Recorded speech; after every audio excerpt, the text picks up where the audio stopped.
Good evening, everybody. Welcome to another art night.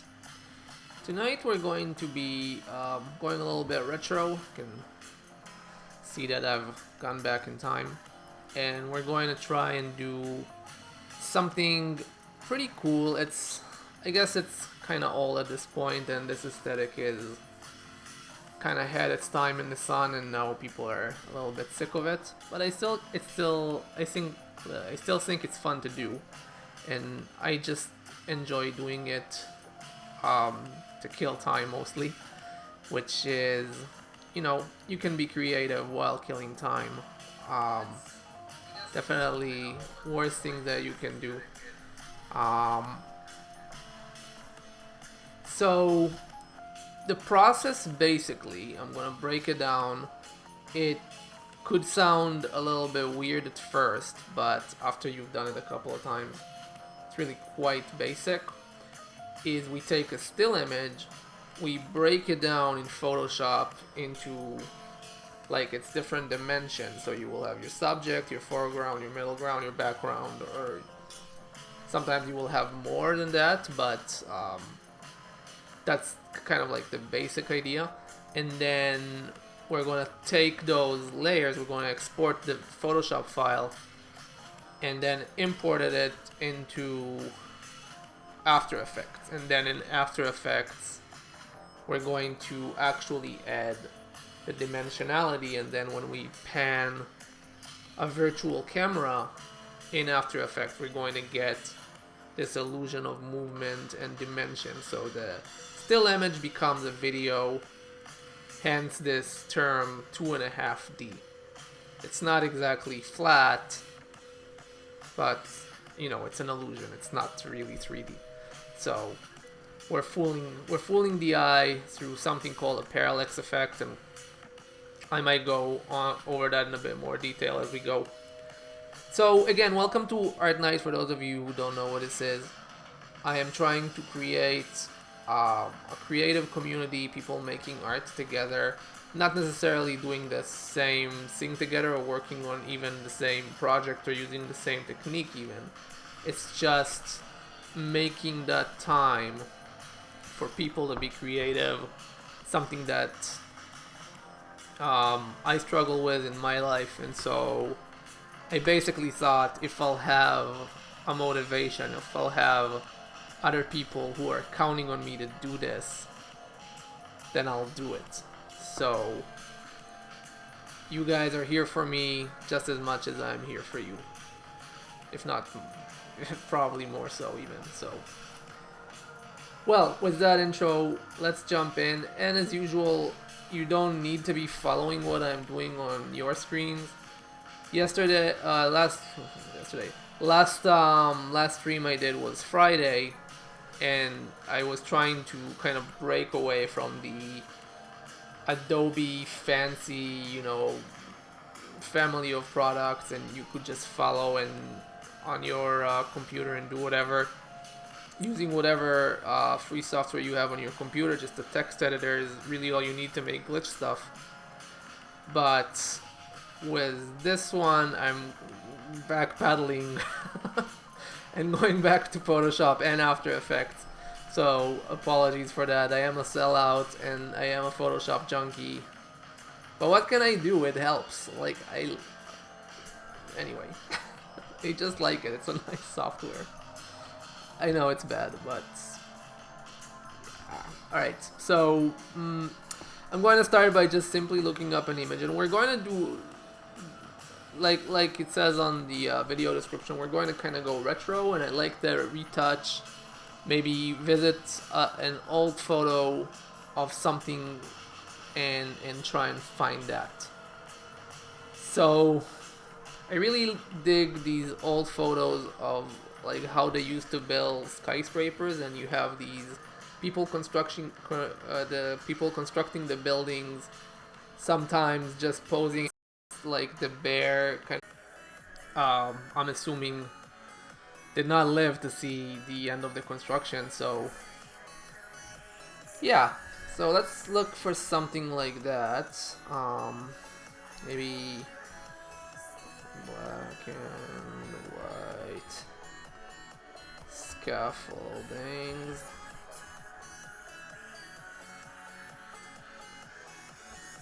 Cool. Yeah, so this is what I'm talking about. Although the images I'm getting here are not really what I meant. These are just modern images of scaffoldings in black and white. And many of them are Shutterstock, which is strange. I don't know what you would use that for, but let's constructing Empire State Building. Typing fast. Okay. Alright, let's see. This image is good, but it's kind of tiny. If I can find this person... This is a little better, but I don't like the contrast on this. See if I can find this dude again. This one is also pretty good. Ooh, and this one is huge. So I can use this stuff as a foreground, and then this will be my subject. I'm gonna actually get this just in case.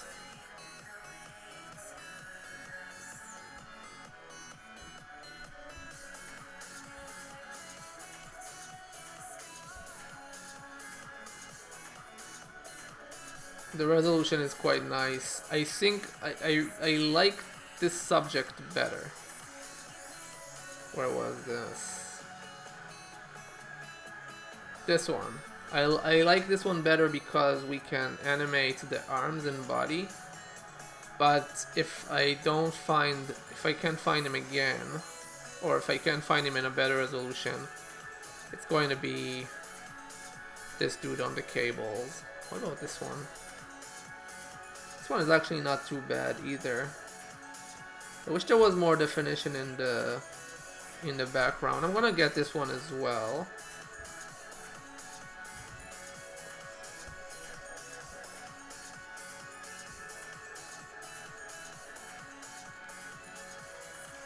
Okay. So, what did I type here?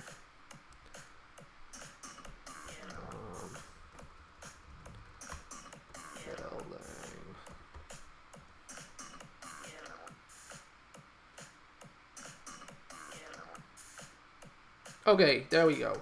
So this one is a far higher resolution, and it's like there's more definition and information in the background, so I can work with this.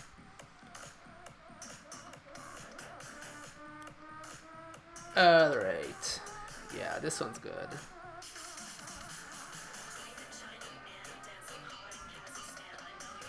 Okay, so let's just I should point out again that we're listening to a royalty-free, Creative Commons, copyleft online radio station, and I'm going to mispronounce the name, I am afraid. But it's Starfrosh, which is based in Switzerland. So thank you for the tunes, Starfrosh. And let's get started. So I'm gonna just open this right in Photoshop.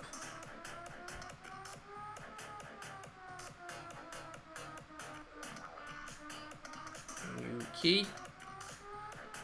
Let me just check something real quick here. Yeah. I'm kind of my face is taking a little bit over the screen here, which is a bummer. But try to bear with. So the first thing I'm going to do is I'm going to make a bunch of copies. And what I'm going to do is isolate my subject here. And then using the Content Aware tool in Photoshop, I'm going to basically cover for that. So that all I get is this. I just want the skyline and buildings that are going to be kind of like my far background. Alright, so in case you don't know, Photoshop just dropped a major new update just within the last couple of days or 2 or 3 days ago. And usually these updates, they change a few things, but for the most part, you know, it's not huge groundbreaking stuff. This time around, they dropped a major update, or they've changed so much stuff. So one of the things they changed, and this is like something that they've already updated a few months ago, but I didn't get to use it up until now, is select subject, because I didn't update my Photoshop up until now. So let's see how that fares. It's going to actually use the virtual kind of like AI mind of Photoshop to try and read where my subject is here. Look at that. Terrifying. Oh my god, terrifying. Yikes. That's really way too good. Adobe. I don't know. I don't know if I like this. Alright, so let's see. I don't want to move it though, I just want to look at it. So if I zoom in, I can see that you did good, Photoshop, but you didn't do perfect. There is some stuff. I'm just gonna quickly touch up on this. Now again, usually I keep saying this and I never actually do it because I'm trying to save time.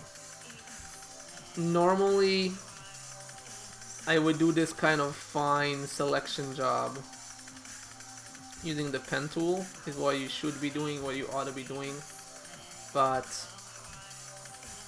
I kind of want to show up this new tool, and also I'm kind of lazy, I guess.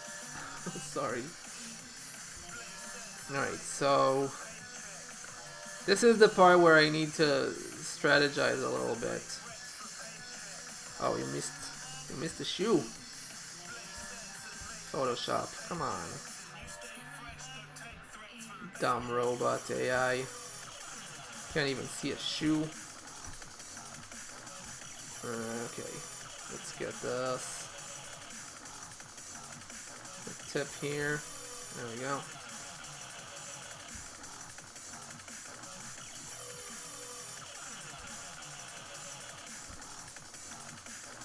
Yeah, so just like those cool, you know, super chill robots we looked at last week, the robot eye of Photoshop is getting more like gets more and more clever,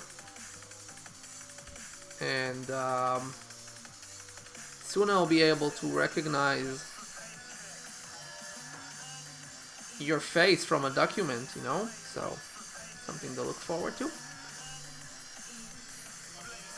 What I'm going to do, and this is the thing, okay, so normally when you do something like this, preferably you don't want to have the subject's feet in the image, because when you have the subject's feet, if I isolate the subject, if I just cut the subject here and isolated them from this, then when I do the parallax, it's going to look weird because it won't be on the same plane, it won't be on the same, you know, distance from the virtual camera as this thing, and things are going to kind of like glide in the air and look awkward. So I'm going to have to keep this thing as though it was a part of my subject's body. This will become a part of the subject. And since that thing is bolted to this board, I'm going to have to actually take this whole thing here as a subject. And then this can be some kind of foreground, this can be, you know, the city. So it's going to have less dimensionality than would be ideal. Alternatively, I can try... That could be interesting actually. I can try and cut this out and have it like on almost the same plane as my subject, so it will be just a tiny bit forward. like it is in the image, and then when I move them, there will be like a weird shift, but it's going to be subtle. So I think I'm going to try that just because that sounds a little bit more interesting. So let's try and do that. Just gonna cut this out. Okay, I overdid it. Just cut this area out. Yeah. Keep fighting with me, Photoshop. You know what I'm doing. You know what I'm doing. No, just this. Just this. Yeah. Okay. Get this bolt. This bolt. Get this out of the way.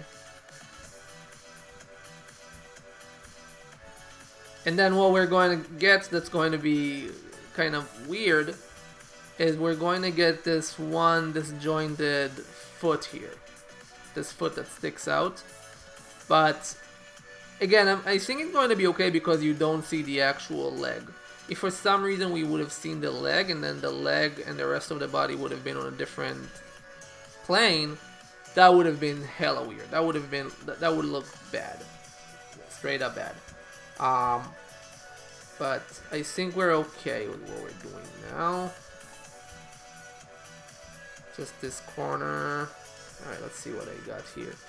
Again, if I was doing this for real, I would have used the pen tool. And honestly, I think it would have taken me probably not that much longer. Sometimes I wonder which way is actually more time consuming, but I wanted to check the subject recognizing, and I have to say I am impressed. It performed. Yeah. This part though, it's not doing that hot. Photoshop insists that corner. Okay, you know what? I'm just gonna. You wanna play like this, Photoshop? I can play like that. I can play like that all week. There we go. Okay, I lied. I don't want to play like this.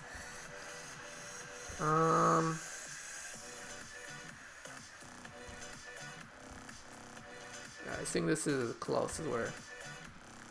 Oh my god, you're being so extra, Photoshop. I think this is as good as it's going to get.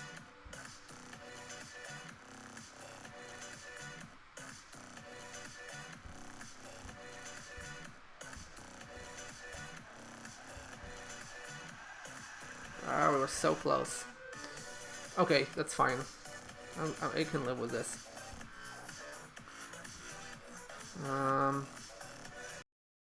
Okay, just the cap here. Tip of the finger, fine. The arm, all good, good, good, good, good, good, good. Shoe, good, good, good, good, good, good, good. Yes, okay.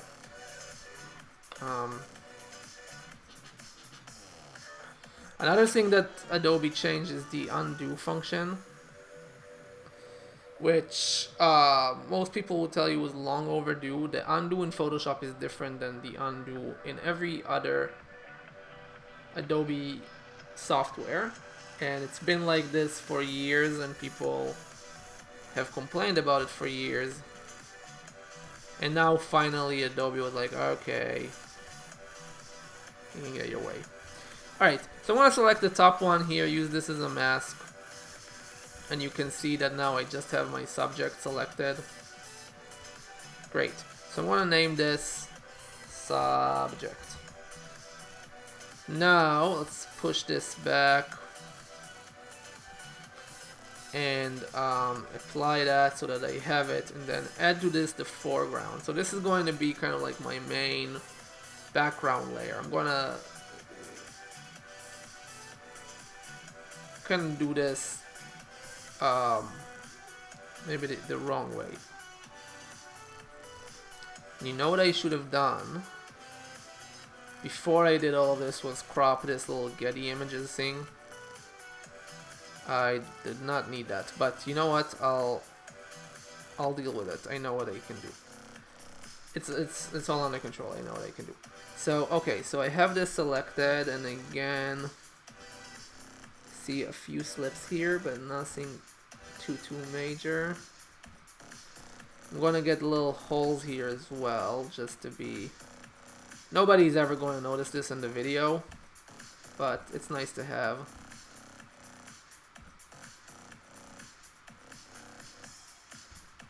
Okay. And then, should I go really in there and just get that wire out? Why not?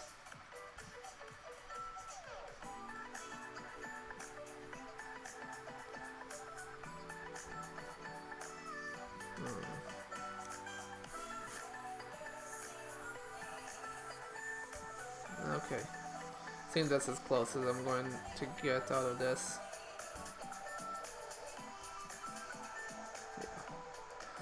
That though. Okay, that's fine. Let's get this wire in there as well. And now this stuff.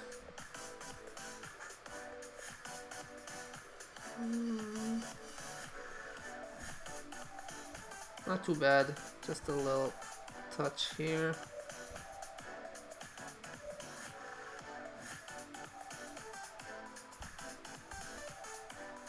Yeah, I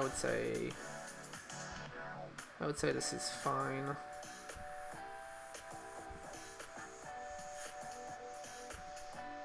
Yeah, and so maybe a little bit here. Just get this stuff out.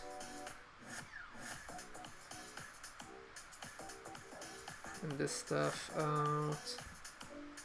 Just for that extra effect.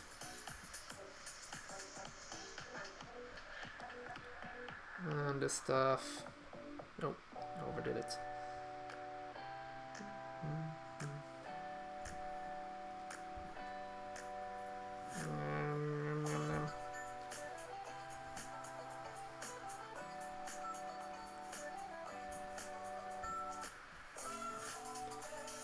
Yeah, this is the kind of thing that is just me being like a little extra finicky, because nobody will ever notice this in the video. But, you know,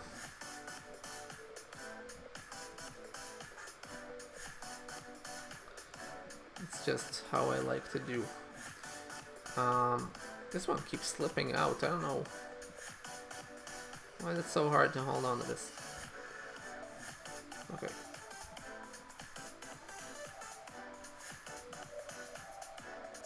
Yeah, it's good. That's fine. I would say this is acceptable. Okay, so is this what I'm going to do is I'm going to select that.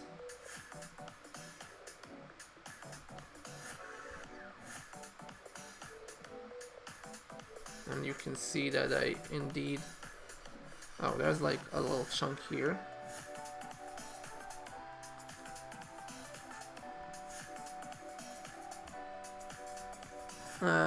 Interesting. Wonder how this happened. Yeah. So, this is why you always check this kind of stuff. Okay.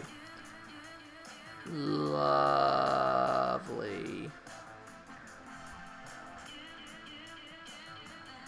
Could have done a better job on that plank.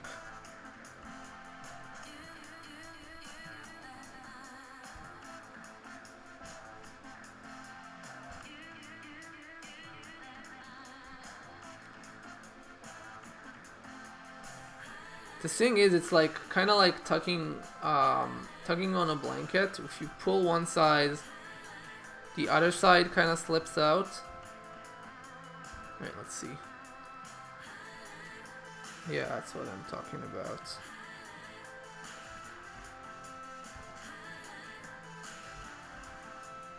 Okay, that's fine. So what I'm going to do is I'm going to move this to the bottom here. And I'm going to activate my selection here. And on here, I'm going to expand my selection quite a bit.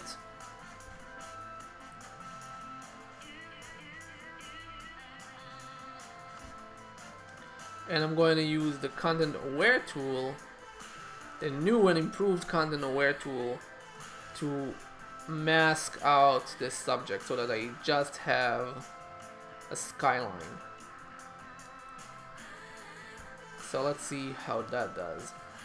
You see, it's brand new Content Aware fill. Now it has its entire new menu, and it gives me a nice preview of what my selection is going to look once it's done. And you see, basically, my subject and the scaffolding and everything here is just vanished in a puff of smoke, which is, you know, what I want. So I'm going to say, okay to that, that looks great. And I'm going to need to touch this up a bit. Also, another neat thing that it does is that it saves it on its own little layer. So I just have my my correction here. Okay, so I'm going to actually apply this to its own new layer. What am I doing? Yeah, apply image. And I'm going to call this, well, not yet. Let's first of all do the clone stamp thing.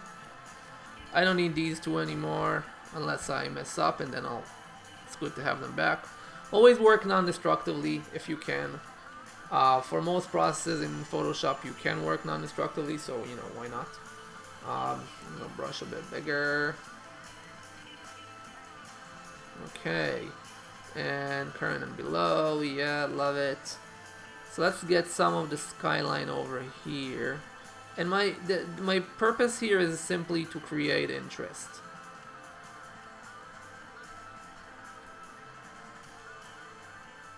That's all I'm looking for.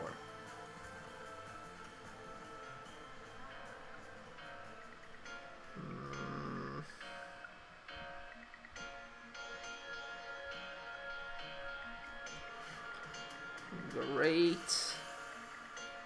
I'm just trying to create variety, is all.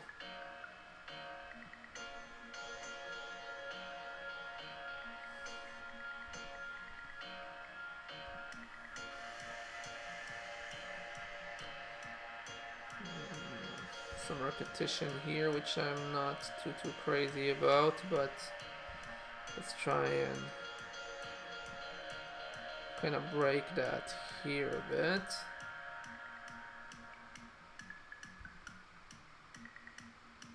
This building looks exactly like a waffle. It's ridiculous. What are you doing, building? I've already expressed my awful opinions about architecture, so I'm going to spare you.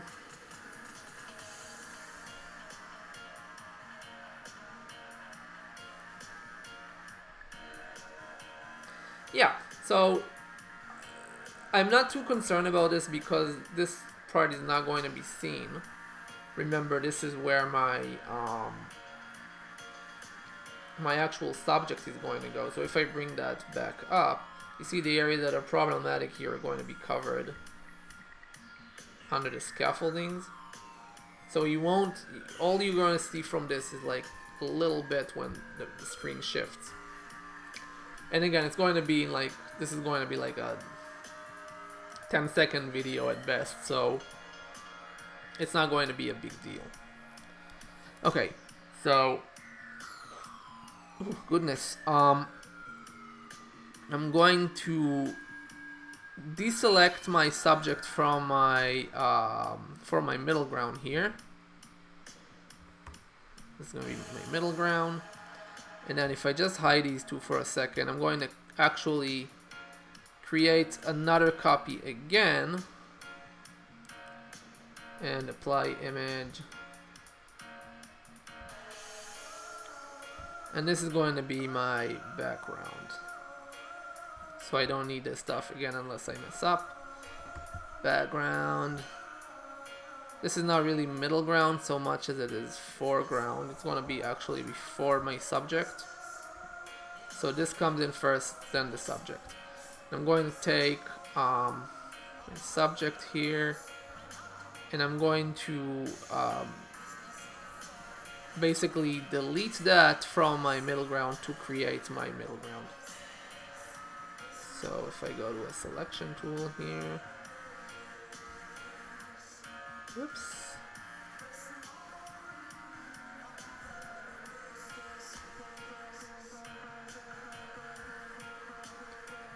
What am I doing? Yeah, so I want to delete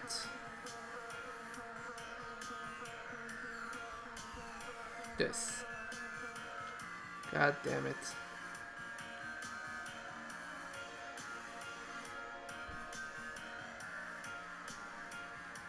What am I doing wrong here? Oh, I know what I'm doing wrong. Okay.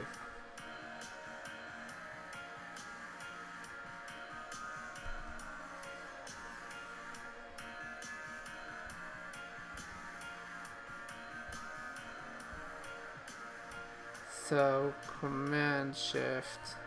There you go. Easy peasy. So I'm gonna get rid of this and apply this. Now I have this outline left, but don't worry, I can take care of that real quick. So, just bring my brush here, make my brush very precise, and okay.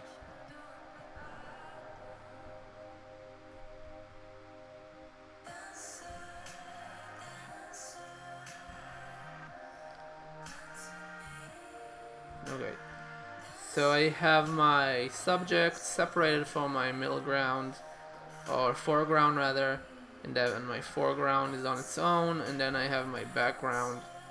And I think I might... yeah, I think this is all I really need. It's gonna have...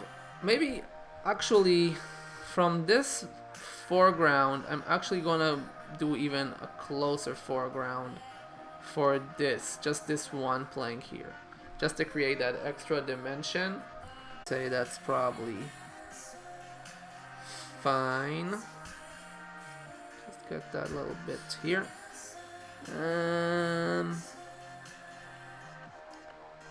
I wish I could see.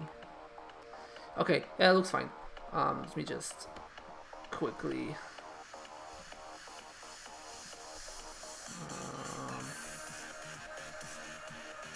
Yeah, when you look closer, it's never fine. It's never fine.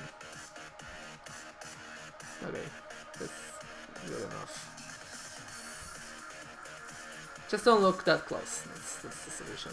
Alright, so I'm going to, whoa. Keeps doing that. Alright, let's, relieve my, my close foreground from this. So I'm going to delete layer mask and apply my new layer mask. You can see that now I have just the close foreground, which really ought to be on top, followed by the foreground, of which I will need to remove this. So let's do that right now.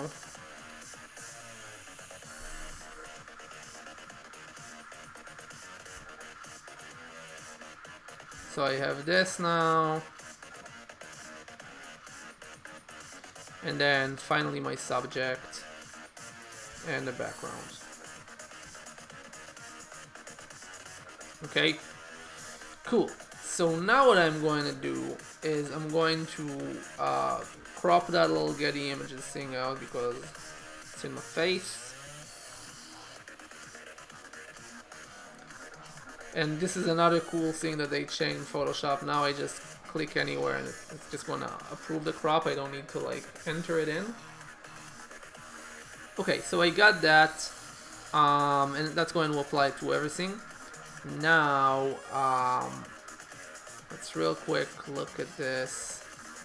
See that everything is still in its place. Yes, it is great. Love it. So what I'm going to do now is I'm going to create something called a displacement mask. And this is a bit of a weird concept. But when we go into After Effects, when I add the dimensionality, there is an added effect, an added feature that you can do in After Effects where it creates like a virtual dimension to an actual subject. So in the layer itself, it's going to add dimension to my subject. Now it's kind of pointless to apply something like that to something flat like this, which, you know, it's not flat. There is like this like these bolts are like behind these ones, so there is dimension there. And these planks are obviously, yeah, the planks themselves are flat, but they're kind of going in there, so it's not exactly flat. But it won't be as impressive to do this to something like this, whereas to like an organic shape like the human body, the effects that you get are much more interesting. So I'm going to try and apply that just to my subject. So I'm just going to quickly hide everything here. Just keep my... Whoa, what was that? There's a piece hovering there in midair, which I don't need. So real quick, treat that. Okay, good that I caught that. Yeah, do I have that everywhere? This one's fine. This one's fine. Okay, good. Yeah, so I'm just going to have my subject active. And before we even do this, I'm going to do one more tiny thing. And that's going to be just marking my corners. So since I want all of my layers to retain their position in the composition. I don't want this to be centered like weirdly to the side here. I'm just going to make a tiny little mark on the corners. So I'm going to bring the opacity way down, like 1%. Just make a tiny clip here, a tiny clip here, a tiny clip here, just so that there's some information there. And the same thing here, and here, and here, and finally on my subject as well. I don't need to do it on my background because the background already has information on all four corners, so we're fine on that one. Okay, so now what I'm going to do is I'm going to, just for the time being, bring this up, and I'm going to create a new, what have I done? I'm going to create a new solid here. It's just going to be dark. I'm going to bring the opacity down on this to like 50, just so that I can see what I'm doing. And I'm going to bring my white brush here. Oh, let me just flatten this.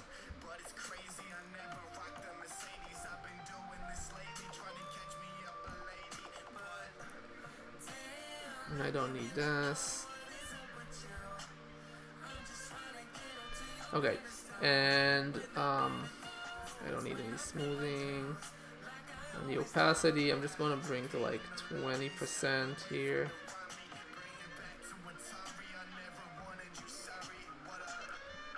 Basically, what I'm going to do is imagine that the stuff that is brightest is forward, and I'm going to paint that stuff in.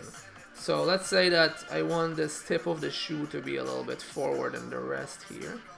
I want to paint on that, and the key thing here is to not let go of your clicker. Just keep going. It should all be done in one stroke, because if I keep adding strokes, it's going to add dimensionality. This part kind of sticks out, the pants. I want to paint that on.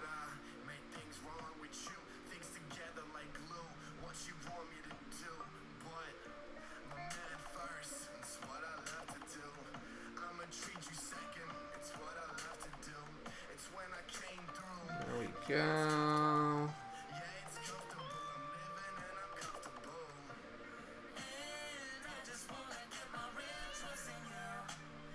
here there's like some dimensionality also in the pants, like the folds here. And now this is where we should start paying attention when we get to the actual body here. So I want this hand to kind of be sticking forward. So the arm is basically angled back, and this stuff is more back than this stuff. So I'm going to start with the stuff that's back, actually.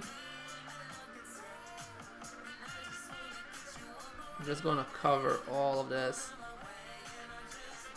My paintbrush is on a bit of a delay for some reason. And I hope my computer is not crashing on me. Let's see.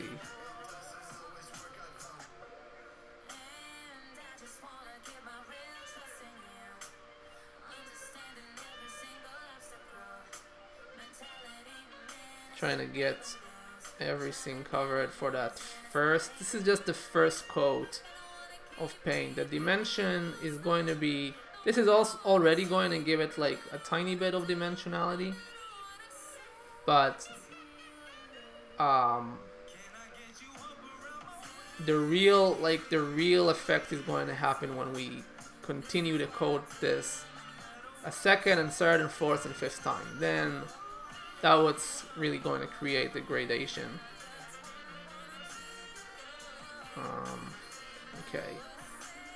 Yeah, I feel like Photoshop is about to croak on me, so I'll just finish painting this glove. I don't want to stop until I'm done this. Alright, and then just to be on the safe side, instead, in the event that Photoshop does crash on me, I'm gonna save this real quick. So you want to save this stuff as a PDF, as a Photoshop document. I'm just going to save it on my desktop for the time being. And I'll call it 2.5D scaffolding Q. And make sure that your layers are retained.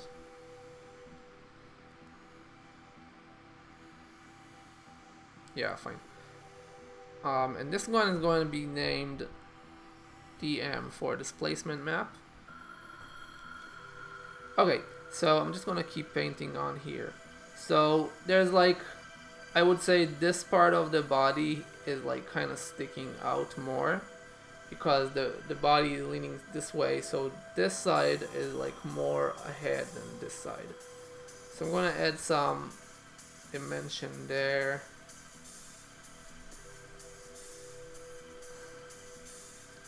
Really be working with a larger brush for this, but bear with.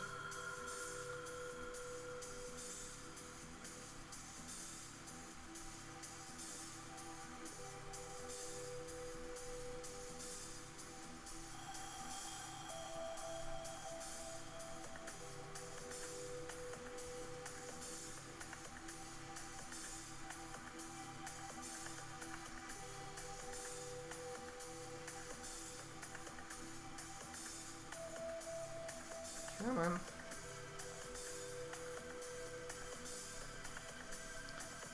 It's like a really, this is a really dirty shirt, by the way.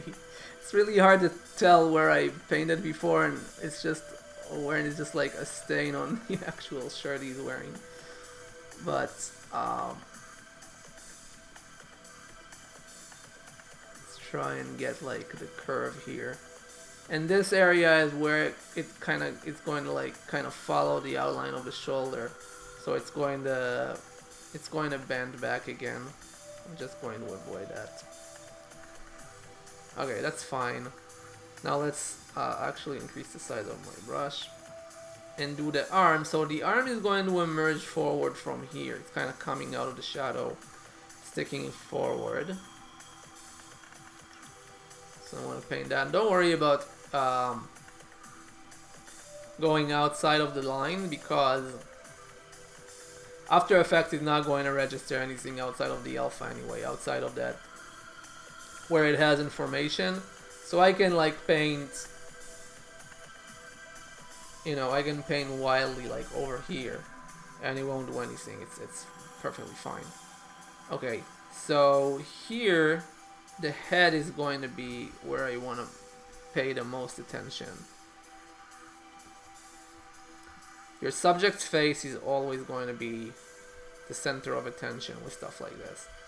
So I don't want this to look bad. I want this to be the opposite of bad. I want it to look good. Okay, so let's paint here. Kind of follow the chin outline. And I'm gonna, to begin with, the first coat is going to be actually the whole thing. And then I'll add detail as we go.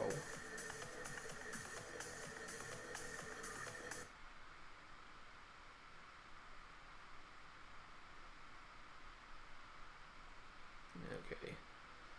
So I'm getting the hat as well, because the hat is kind of like one of those hats that are like a little bit puffy.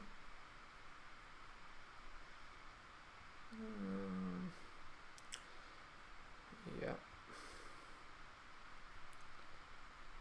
Let's add that.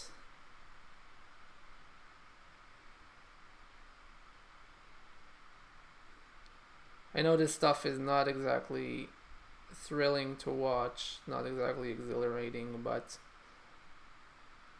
it's the part of the process for sure, and it's a lot more fun to do than it is to watch someone else do. So if you are following this on your own After Effects, I hope you're enjoying yourself. I am. Okay, almost got the whole thing. I don't know why my Photoshop is being so slow about this. I'm a bit concerned. Just a bit. Okay, good, great. So now let's start adding the additional coats, and I'm going to make my brush a tiny bit smaller. And you can kind of see, like, the cheeks obviously are going to be sticking out more than like the back of the neck. The ear is going to be sticking out. This area of the hat is going to be more ahead than like where the seam goes. You just kind of have to imagine the dimensionality of your subject. What will be in front of what.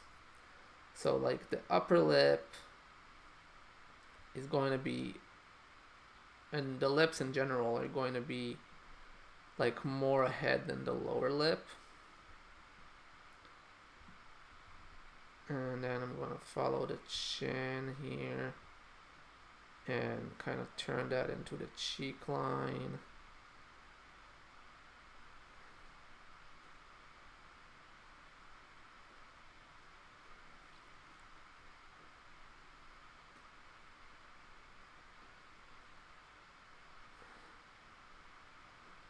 This is where most of it is. And I'm going to actually accentuate that out all the way here.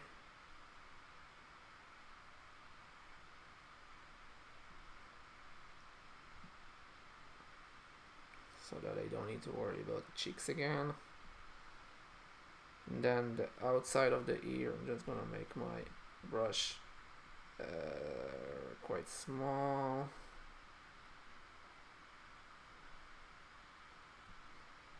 And again. And again. Okay, and then just a little bit here.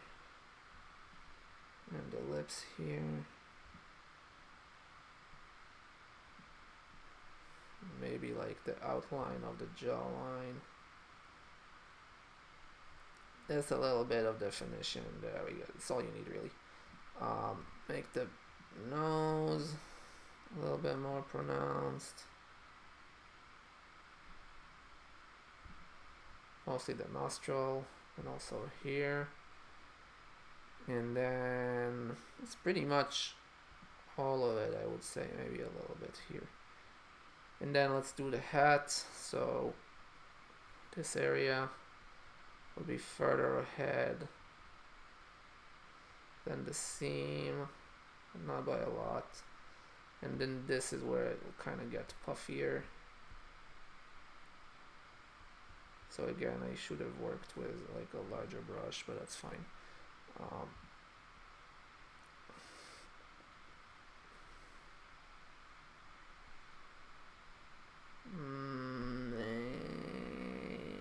Yeah.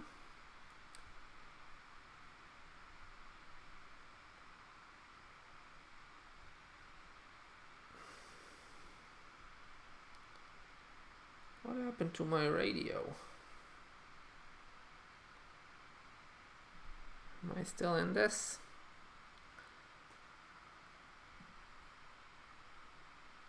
Yeah. Come on, radio. Right.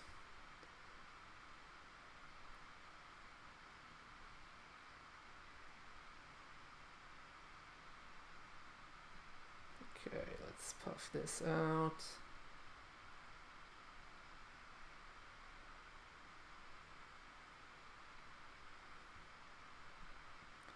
And one last time.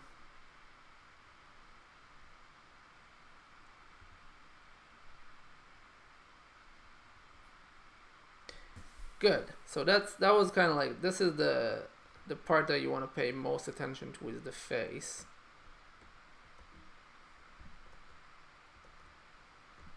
Now let's look at the arms here. So I want this arm to kind of emerge from the shoulder. I'm just going to give the shoulder a tiny bit of definition. And then the arm, kind of tracing roughly where the elbow would be.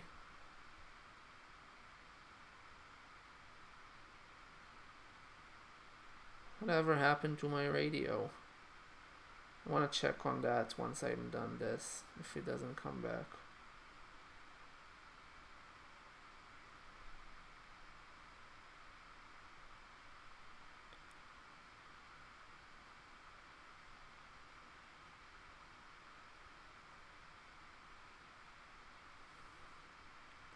I keep forgetting to increase the size of the brush, but I've already started the stroke, so I'm gonna let it ride.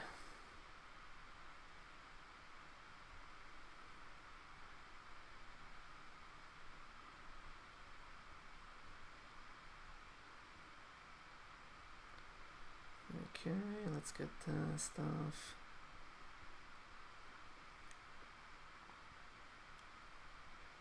This stuff.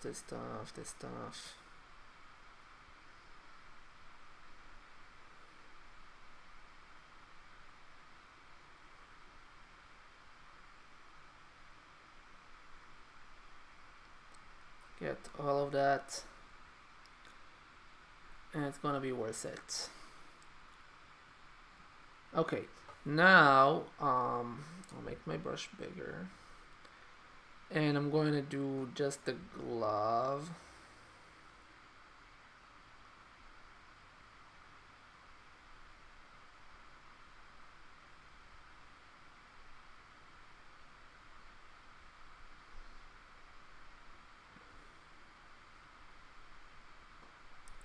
Guard. And now let's do the actual individual, like, fingers here.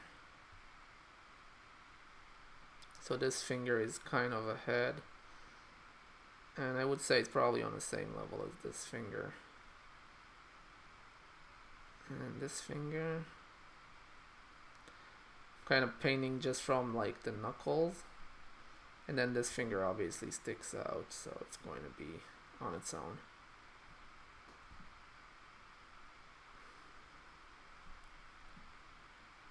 Kind of like the leader of the fingers here. There we go. And then this one is a little bit ahead. And this one is a little bit ahead of the other one. Good. And now, what do I have left? I need to do the belly. So I made my brush quite a bit larger. again, this side we said is going to be more ahead of the other side. And then this will be ahead of that.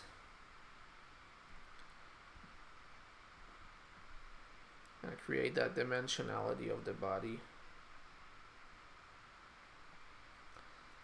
And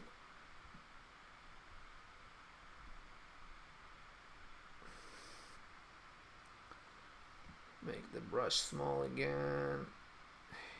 Here, the arm. So the bend of the arm coming up this way. And again, the glove. So this time the fingers are not the front of the glove. It's kind of just like the face of the glove here. It may be like the muscle on the arm a tiny bit. And like the front here. And that's really like, that's all you need. And I know this took me a while to do, but like, that's really all you need. So if you want to see what that looks like, I'm just going to bring the opacity up on my displacement mask. This is what you get.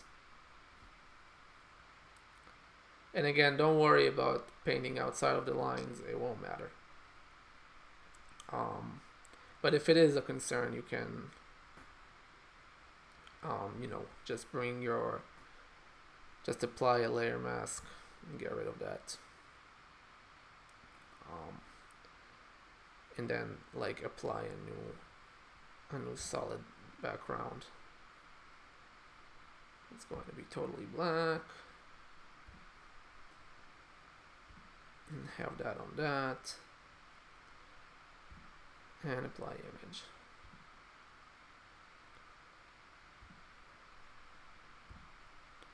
And that's going to be your displacement map. So this stuff I can just push back. I don't really need it. So we have our displacement map. Our subject underneath that should be actually before after the foreground. So our close foreground, middle foreground, subject, and background. We're pretty much ready to go. So the only thing I'm going to do now is I'm going to save this again so that I have it. And I've already marked the corners, so I'm pretty much ready to go as far as Photoshop is concerned. I want to take care of our toons, which fell down for some reason. And then right after that, I'm going to just import this into After Effects. So I'll get After Effects up and running. And in the meantime, deal with this.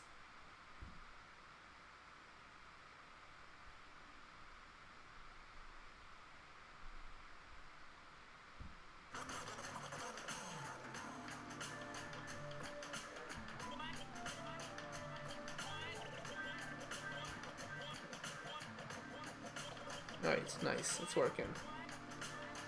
Okay.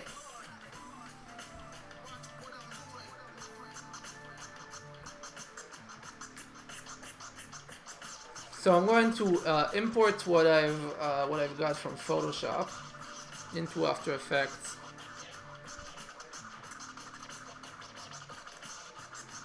Where you at? And this is really, really crucial. You don't want to import your layers. You don't want to import your Photoshop document as footage, because then you're going to be losing your layer information, their position, all of that stuff, which you need. So I'm going to import it as composition, and I'm going to say retain layer sizes. And then when it brings it in, it's going to again ask you if you want it to be footage or composition. And you want to again say, yeah, composition, retain layer sizes. And then when I bring it in,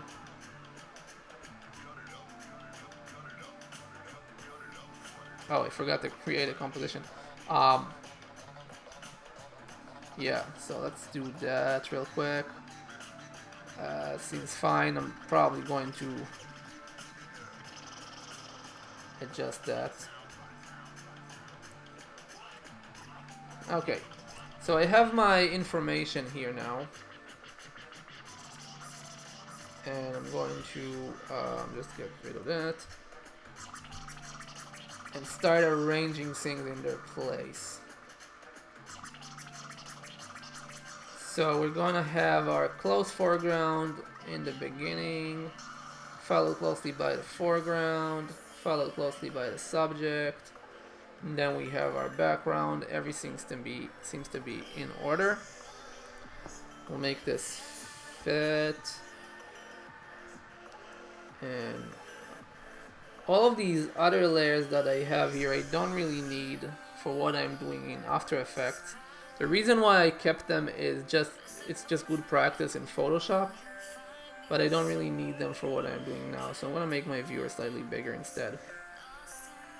Okay, and now this is kind of like the fun part, is when we start arranging this stuff in space and creating the fake sense of dimensionality. So in order to do that, I'm going to turn all of my layers 3D. Except for the displacement map, which I don't really need that to be 3D. And I'm gonna start arranging things in space. So I'm gonna start with my background. And I'm going to send it way, way back in space. Like way, way back. Create that sense of that landscape being far away.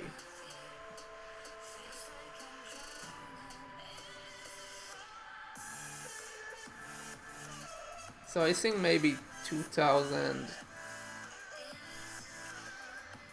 ought to do it. And then you will notice that obviously when we send stuff back further back in space, they appear to be smaller, which is a problem when you have not actual, infinite skyline, but something that has a frame.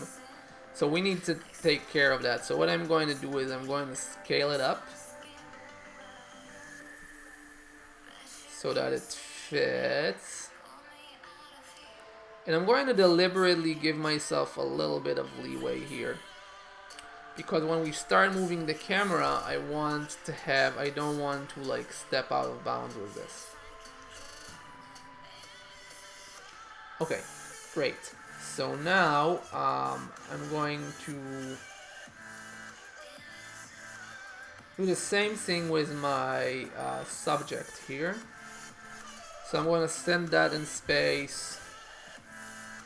I sent the skyline like 2000 back in space, so the subject I'm going to send maybe 200.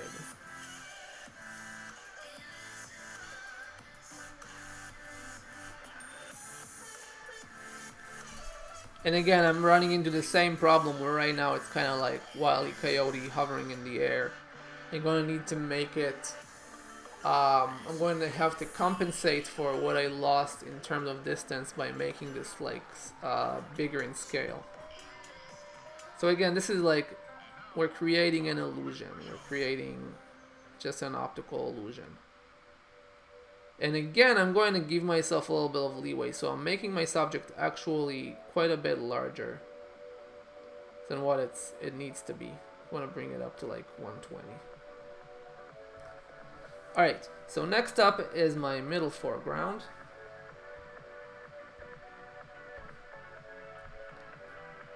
And this one is just going to be sent back like 100.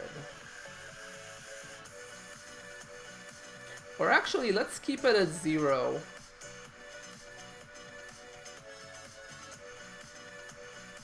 And the reason for that is that I want my close foreground to kind of be looking like it's a little too close.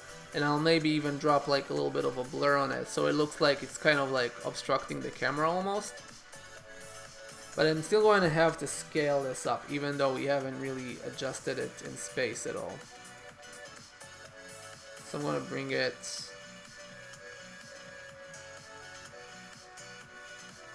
to like 110. I know it looks bad right now, it doesn't make sense, but don't worry, it will. It will when we start playing with the camera. And then last but not least, is our close foreground, which I'm going to bring actually to the front. So the other objects we either push to the back or left on the plane. This one I'm going to bring just a little bit. I think 100 is all we need to the foreground. And with this one, if with the other ones we had to compensate by making the scale larger, with this one, since it's moving forward, I'm just going to leave the scale as is. Not even going to worry about it. Oh, but I'm getting a gap here. So what I'm going to do is actually scale it somewhat. But really just a tiny bit. Okay. This is all looking good. So how long do I want this video to be? Let's just say 20, and then I can always make it shorter.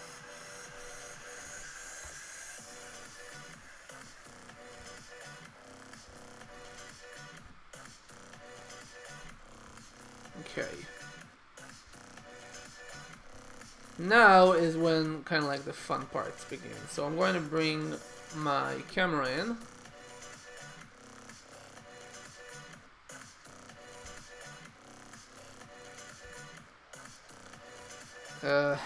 God.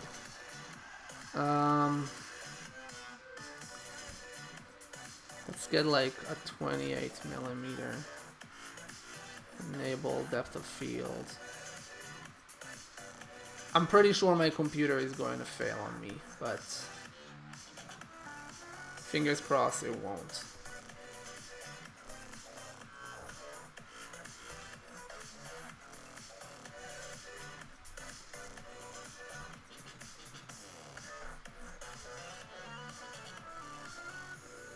Okay, so you see that when I brought in the camera, everything kind of moved out of whack again. That's fine. What I probably should have done is not activate depth of field right away. But that's okay, this is good. This is fine. I'll just scale everything again.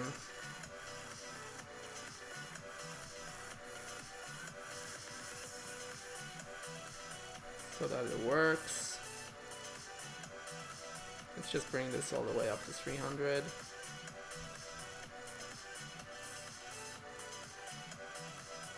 These two are okay. And it's just the close foreground that needs to be scaled a bit more. I'll bring it to like 60. And then these two I'll just scale.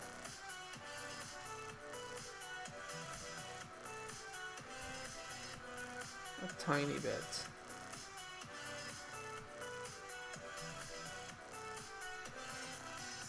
Okay, fine. Let's make this fit on screen. Yeah, it does already.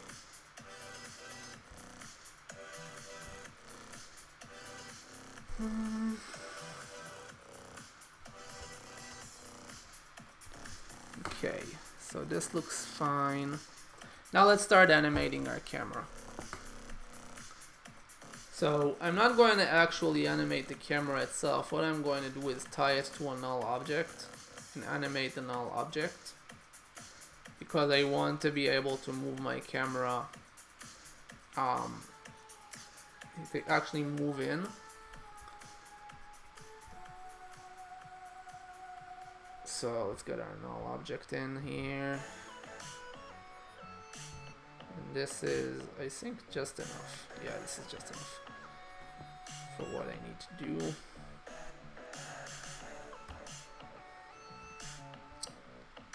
Alright, so let's parent this. Alright, make our null object 3D. Lovely. And start positioning stuff. So in the beginning here, it's going to be like kind of here.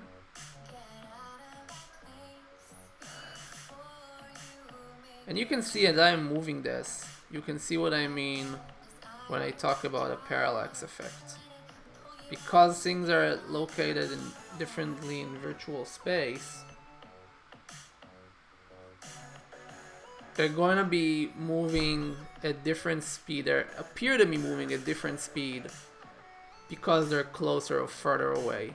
And our eye, because we are, living things that exist in this world, we are kind of accustomed to register that. And that's what's going to make this, that illusion is what's going to make this image appear to be three-dimensional. So I want to start right here before the image kind of breaks apart. And let's start from like a little bit at the bottom maybe. Again, just before things kind of fall apart. And maybe pull out a tiny bit.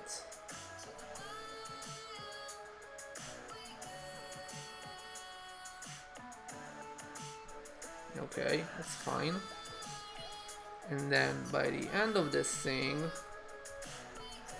we're gonna go a bunch closer.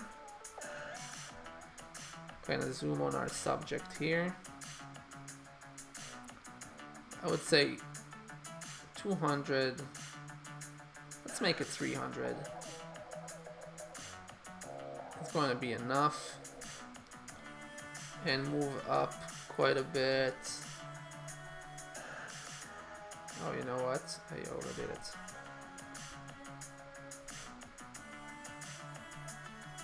I was right the first time. 200 should be fine.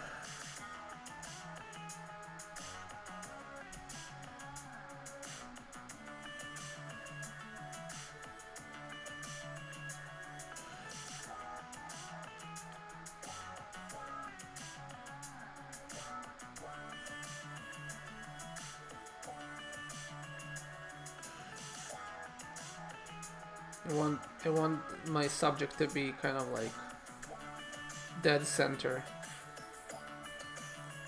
which I think 860 is about right. And then move up some.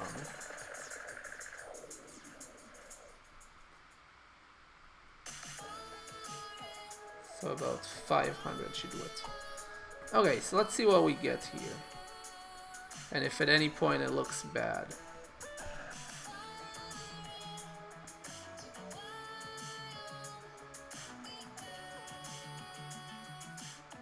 And even that, just this little tiny bit, just the dimensionality that you get out of that is enough to make this selling the illusion a little bit.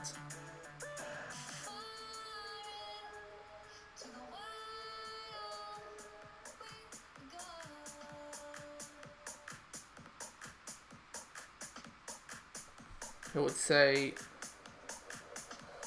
this video is a bit too long though for what I'm doing. Let's make it 10-second long rather than what I have. I'm just going to select everything here.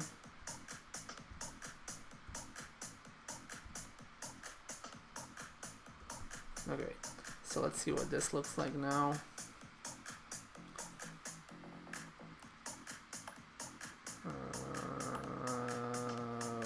Okay. Yeah, that's way better. That's way better.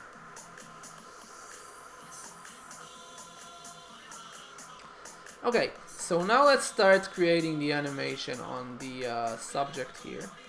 So I want to bring my subject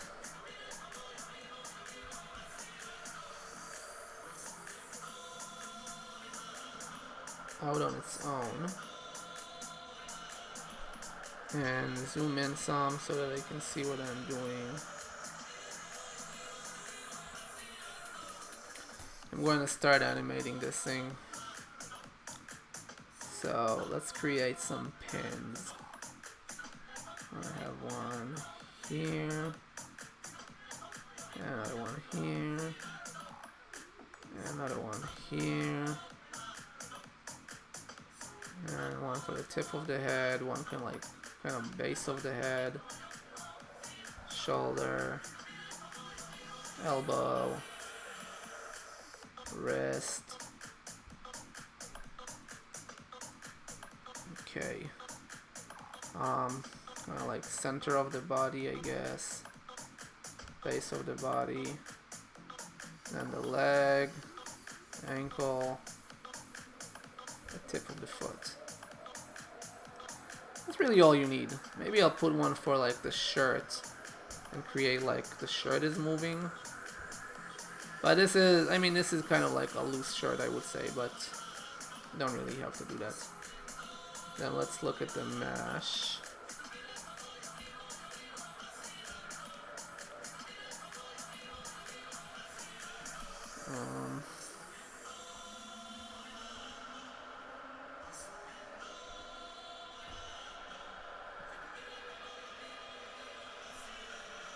Let's see what the mesh looks like.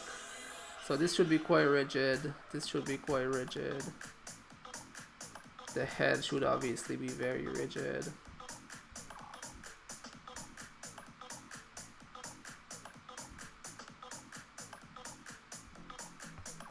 This should be rigid.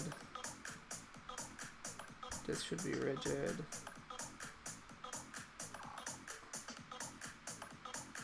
Okay.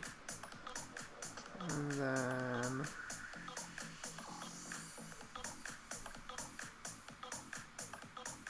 this should be somewhat rigid. Okay.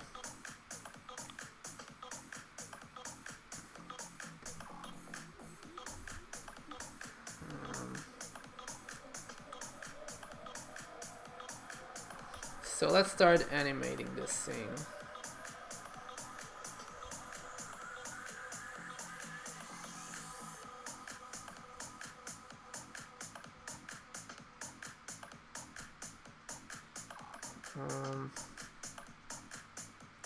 Want to make the head tip back then forth.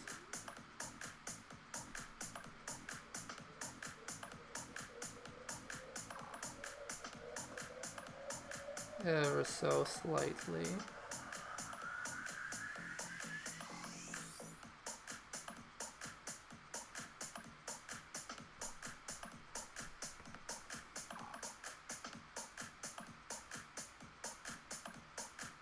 See, I overdid it.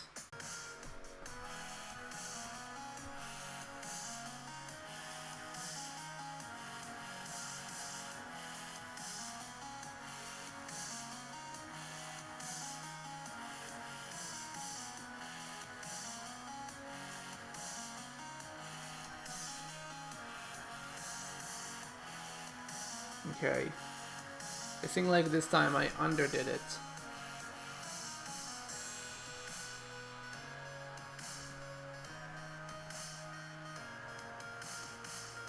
Yeah, this is way too subtle. Okay. Let's just do this again one last time. Not too much, not too little. Here we go.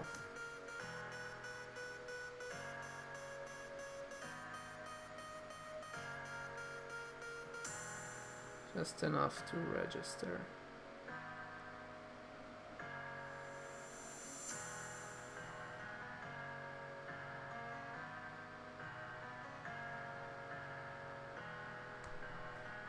Alright, let's see what we got this time. So, bobbing the head back ever so slightly. And then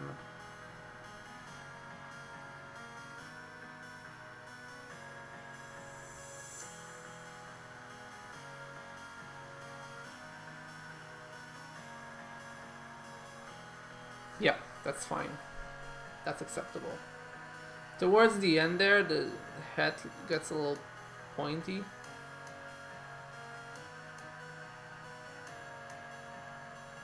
Which I'm not crazy about.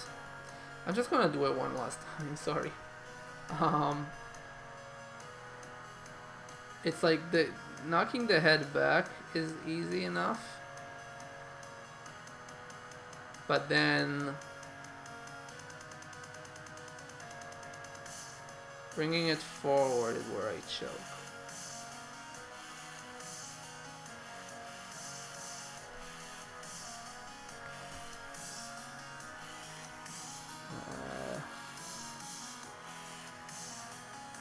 Okay, so far so good.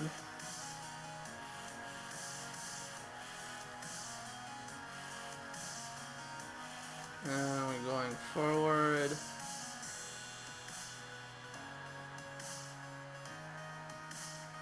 Yeah, this is fine. Okay, this is as good as I'm going to get out of this. So this is fine. Now let's do the hands. So I'm gonna do...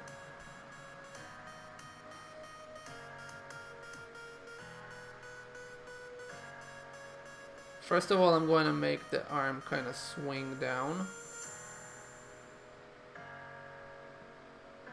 And again, just a tiny bit. You don't want to overdo this ever.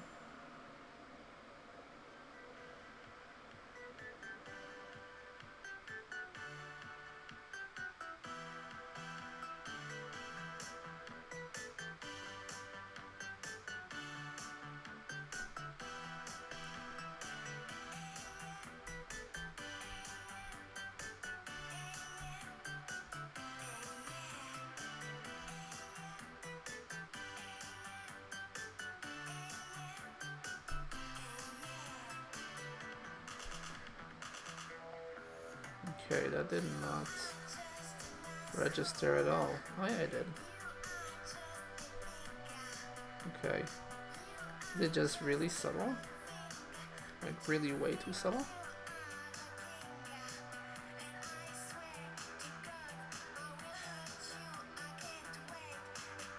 Okay, yeah. It's a bit too subtle.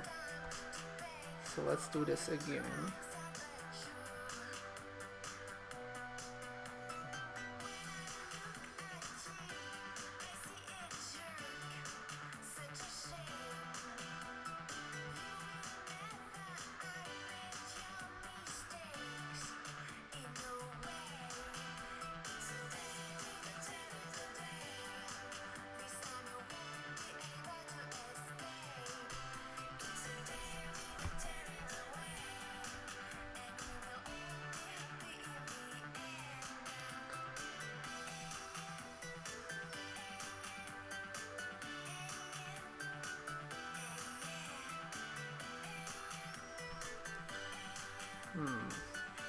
So the arm is going a little bit liquidy there towards the end, but I feel like it's going to be fine because I'm going to move the wrist too. So the glove is going to compensate for that some. Yeah, like it's the wrist that's making it look kind of limp and rubbery, but I'm going to make the wrist move as well, so it's going to look better, I hope.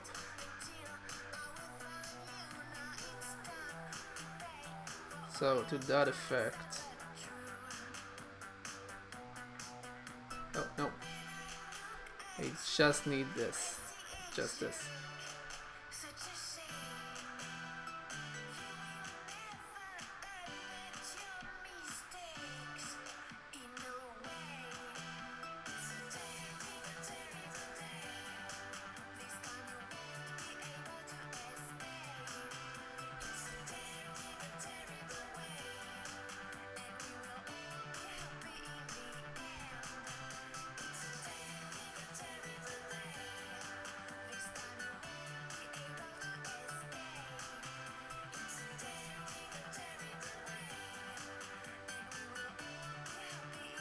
Okay, yeah, this looks kind of bad.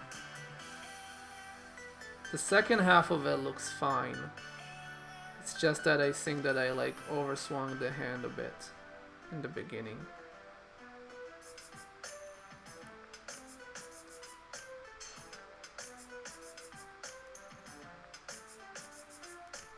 Yeah, alright, let's go back a bunch.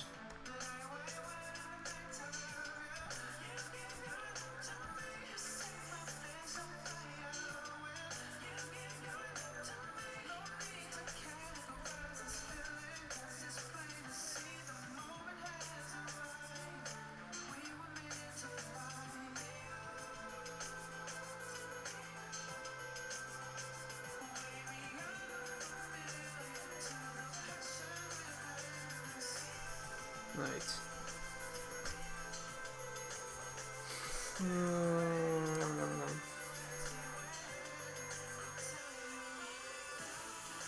Yeah, it's like important when you do this kind of stuff to remember that you are working with a still image.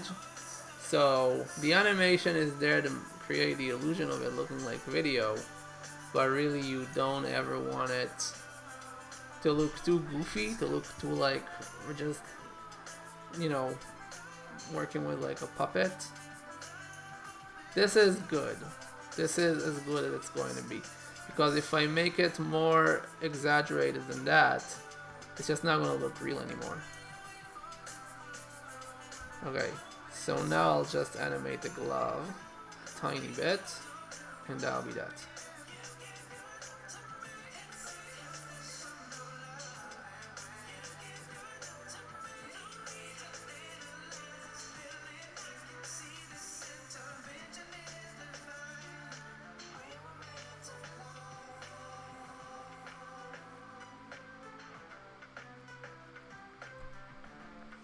Okay, let's see what I get.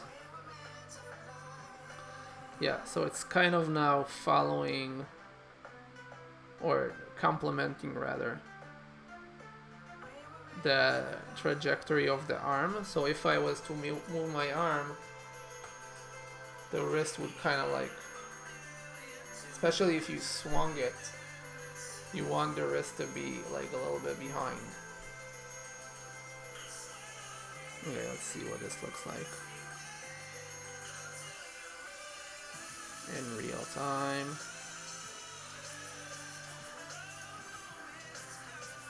He's almost looking like he's turning a faucet now. An invisible faucet.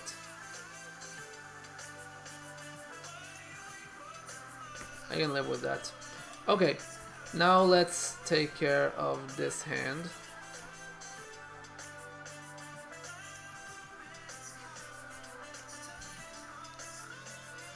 Right, so I'm just going to like lower this arm a tiny bit. It's very subtle. And then raise it up.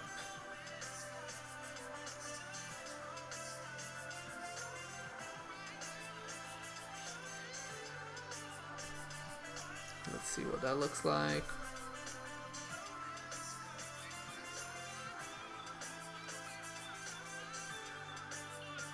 Yeah, it looks a lot better than the other hand for sure.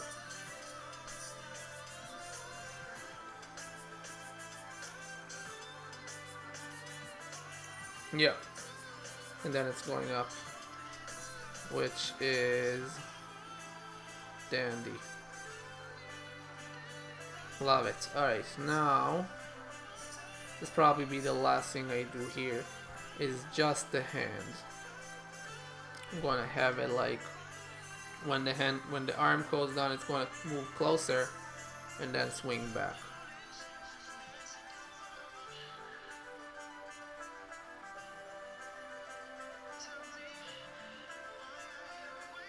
Kind of opening up as the arm goes up.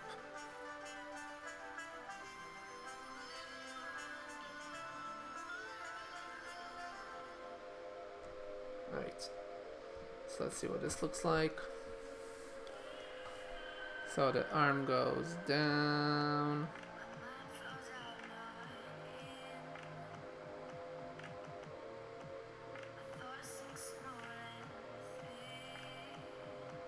Yeah, subtlety. Subtlety is key. I don't know if you can even see this on the video. Well, this part you probably can see, but it is moving. It's just doing it very slightly. There you go. Coming in, then coming out. Alright, so let's do something with this shirt. I don't want to do it again. I don't want to do too much here. Just select this one and this one, and possibly this one.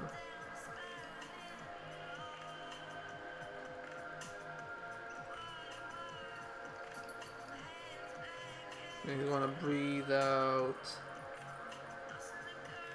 breathe in, and breathe out again.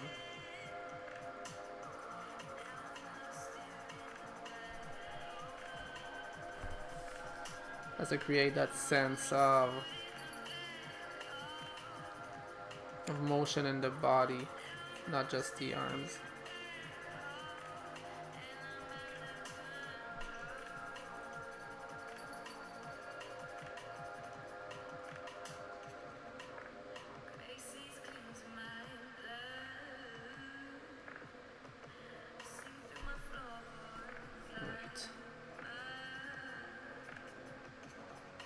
So it's a little hard to see, but the shirt... Okay, maybe not that hard to see. The shirt is kind of like flapping in the wind.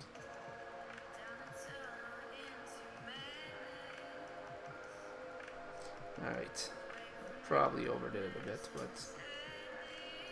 Okay, so now let's do just the foot here.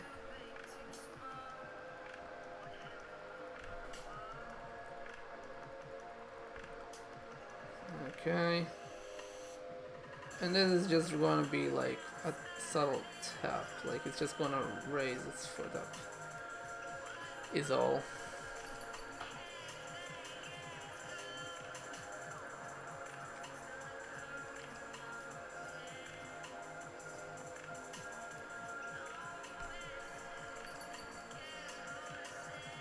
I don't think that you will even be able to see this because the camera is going to zoom. By the time that foot raises up to the point where it's noticeable, the camera is going to be like cropped up here anyway, so.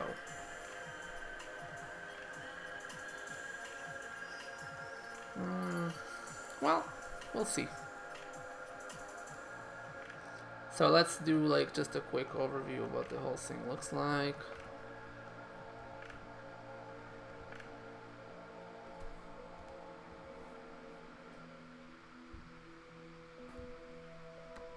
Okay. I would say a bit exaggerated on the breathing there.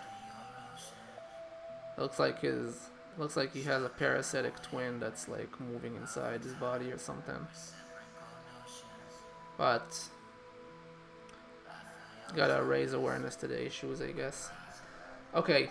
So let's look at this in the context of what we've done.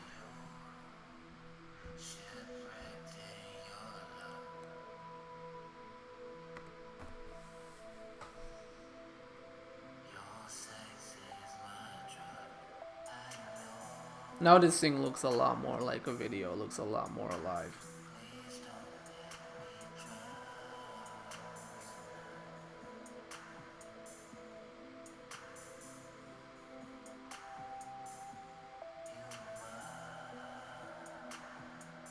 And you can kind of see the foot moving a little bit. Yeah, I mean it's gone now, but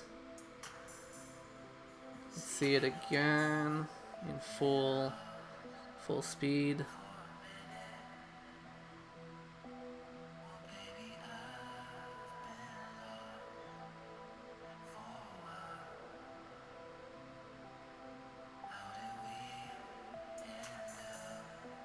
Looks like he's kind of reaching forward for something. And then break his wrist.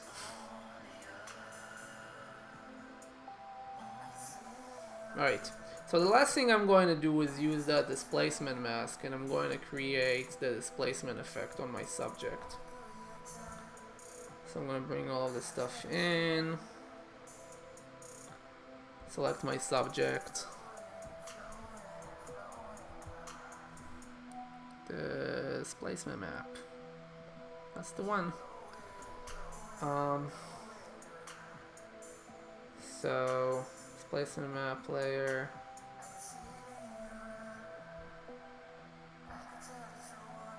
read this, and the channel should be, I usually go with either luminance or lightness.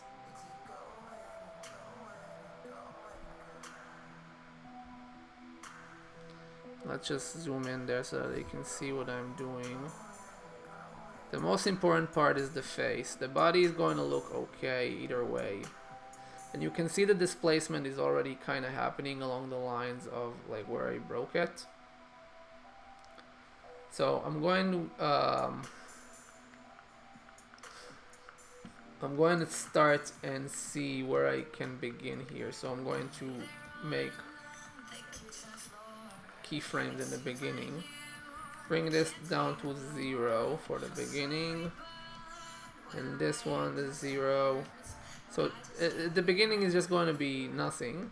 And then we're going to take it as far down as we can without it looking weird. So look what happens when I go too much. Obviously, my subject starts slipping out of its own person. So the name of the game here is subtlety.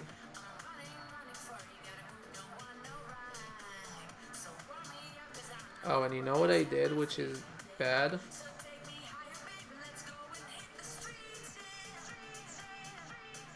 These actually don't overlap at all. Okay, so let me just reposition this thing. I want to bring this to like 15.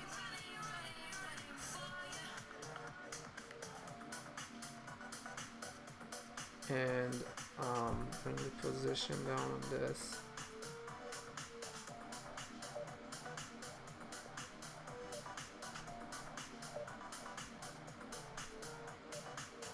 No, it doesn't matter.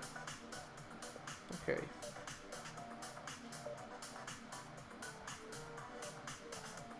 It doesn't matter.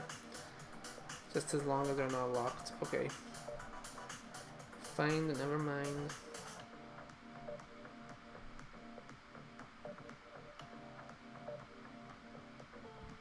Where would I? Yeah, let's bring this down to like minus 4? No.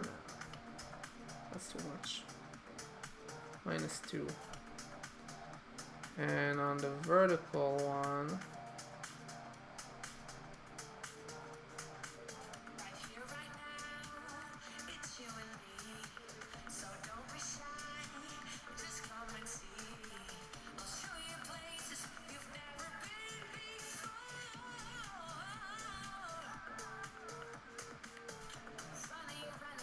interesting. Can create some really interesting effects with this. Should play with this tool more. Honestly, this is the only thing I ever use it for, and I kind of feel like I'm underutilizing this. Alright, so minus 3. And then at the end here,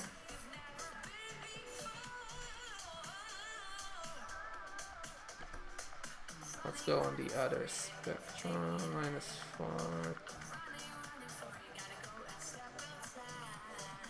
So it is starting to break here a bit. I think 3 is my magic number, honestly.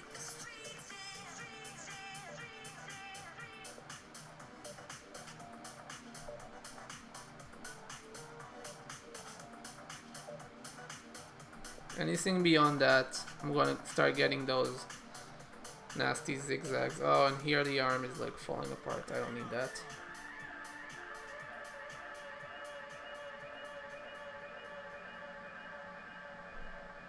Minus 1.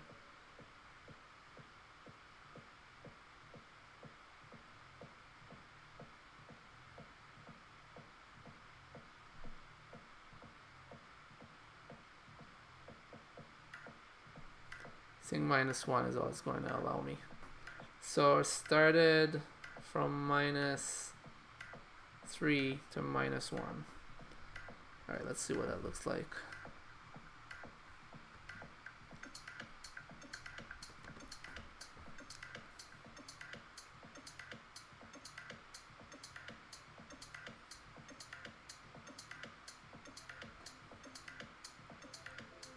It's kind of hard to see. But if you look at like the glove and the face, it looks like it's turning slightly. Not just turning on kind of like the side axis. I know it does that, but actually turning a tiny bit.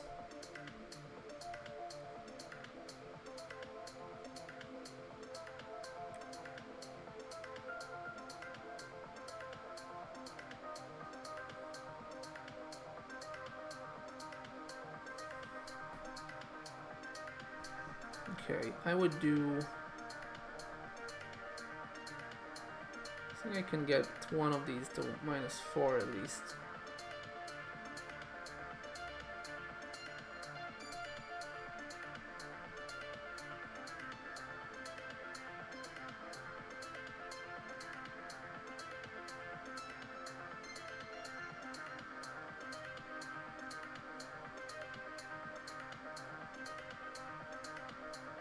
No, -3 is as far as it can go. And here,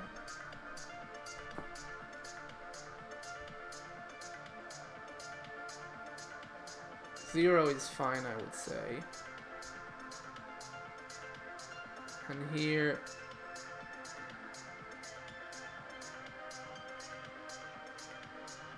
even 1 is fine. Okay. So let's make this fit the zoom again.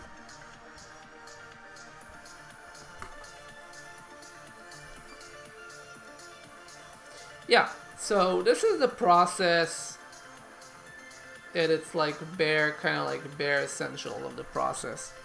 You break an image down to its different dimension. You got your subject separated from the background, separated from the foreground and middle ground. Then export it as a PSD, retaining the layers and retaining their position and size, and also create a displacement mask, or displacement map rather, using just monochromatic brightness to indicate what is more pronounced in the mix. And then once you bring all of that stuff in After Effects, you create, you make all of your layers three-dimensional, place them in space, then bring in the camera. You want to mount your camera to parent your camera to a null object, so that you'll be able to move it to kind of zoom in with the camera, almost as if it was mounted on a virtual dolly. And then animate the camera. You want to make sure that your image doesn't break, so that you don't see the space behind your layers. And then following that, animate your subject. The key again is subtlety. I feel like I've overdone it a bit on the shirt, and I've definitely overdone it quite a bit on his right arm, so like your viewer's left arm. And once you're done animating, you can use the displacement map to create a displacement, and that's going to create that sense of not only the subject moving in and moving their limbs, but also like a slight pan of the body. Okay, so the last thing that I'm going to do is just add a few things to kind of sell the illusion of this being like an all video or something. There are a few things that I can do. The first thing that I like to do is create a lens flare.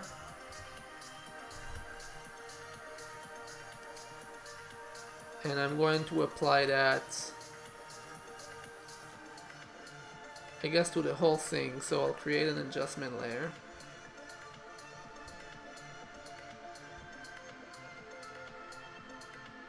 What have I done?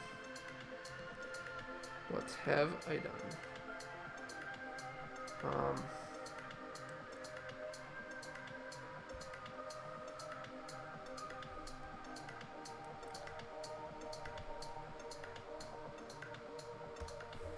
Okay, so I'm going to, for an adjustment layer on its own is nothing.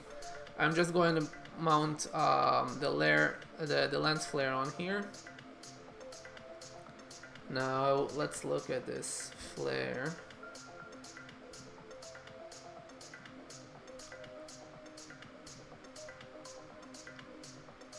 You know there's a way for me to do this.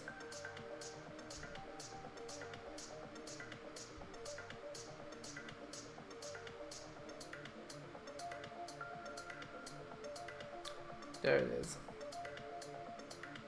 Nope.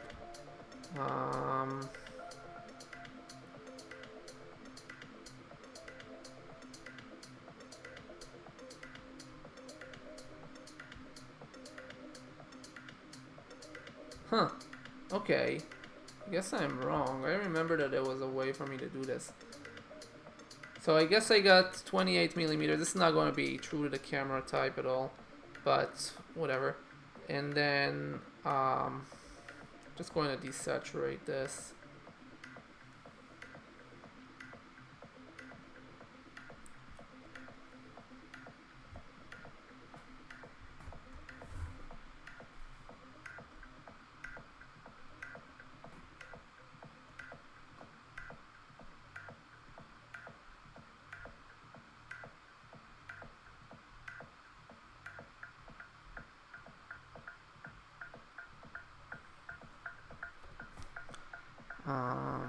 Yes.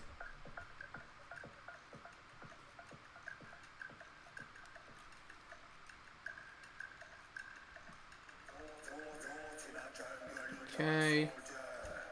And then let's animate this flare because right now it looks kind of bad. So, flare brightness, let's bring that down to like 90%. We don't need much. And flare center. So let's start with it being... I never know how to do this.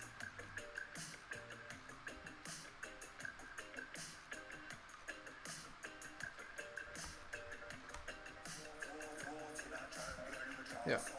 Alright, so let's start with the flare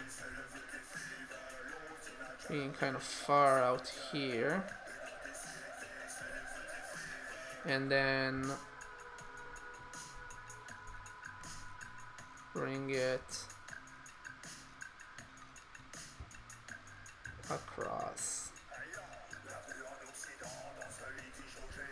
This doesn't make sense in terms of photography and physics of light, but hopefully it will look somewhat decent.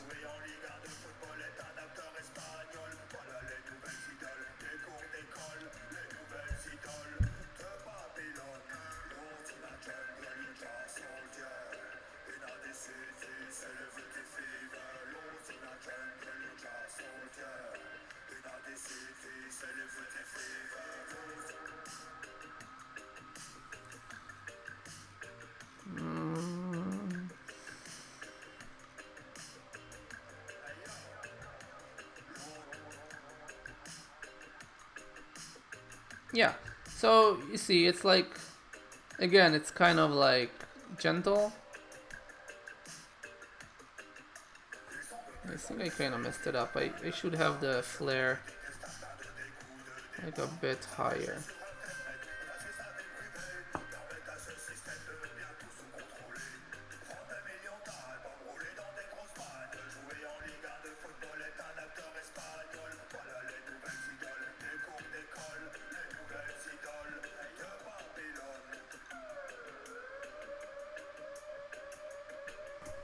Yeah.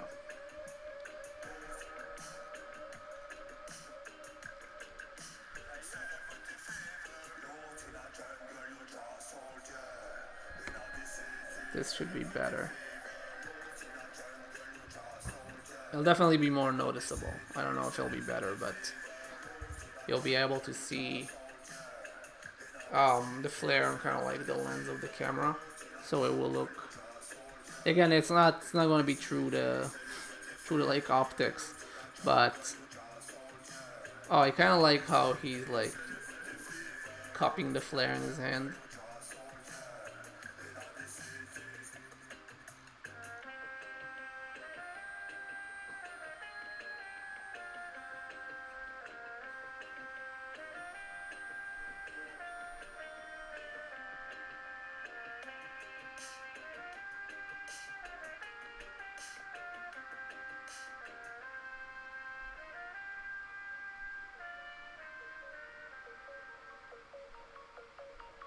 Okay, yeah, I can live with this. Alright, so the last thing I'm going to do, well, let's just bring the brightness down a tad on this again and make it blend with the original a little bit more. And let's see what that looks like.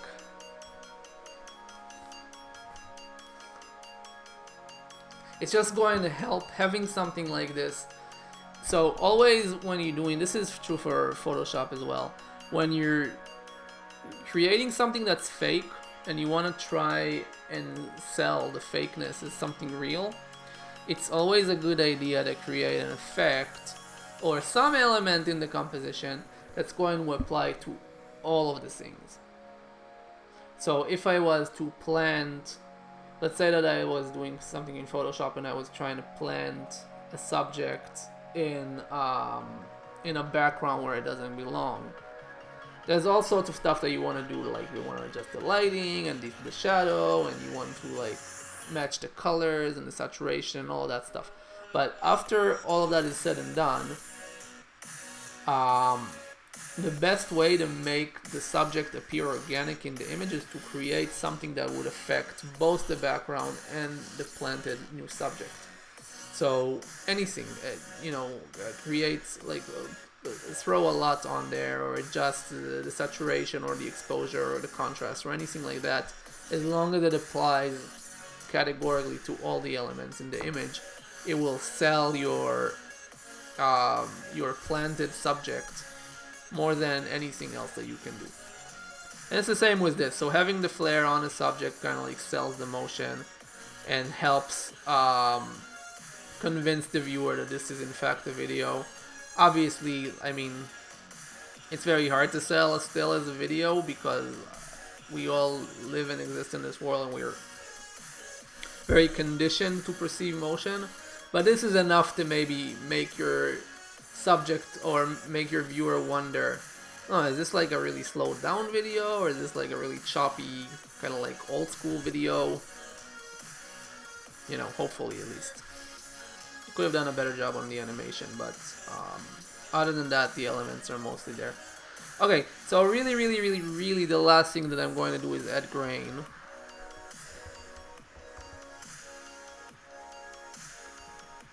And this is not so much to sell the motion or anything like that. It's just to kind of make the footage look like it's aged and somewhat decayed. And I'm going to switch this to final output. And again, you want to kind of really zoom in there.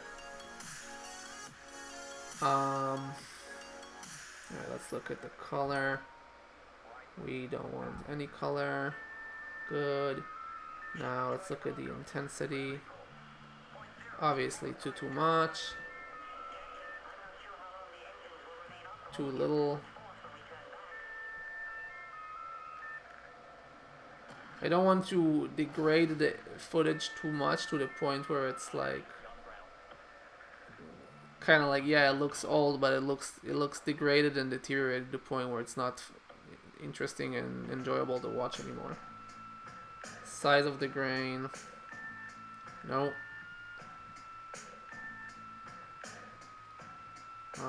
Also no.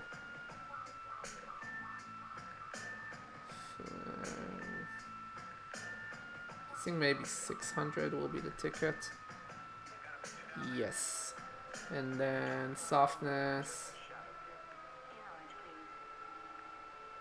No. It's always a good, if you're noticing what I'm doing is I'm like exaggerating the parameters at first just to see what bad looks like, and then I kind of compensate for that to find a sweet spot, to find the correct measurement. Alright, so let's see what this looks like.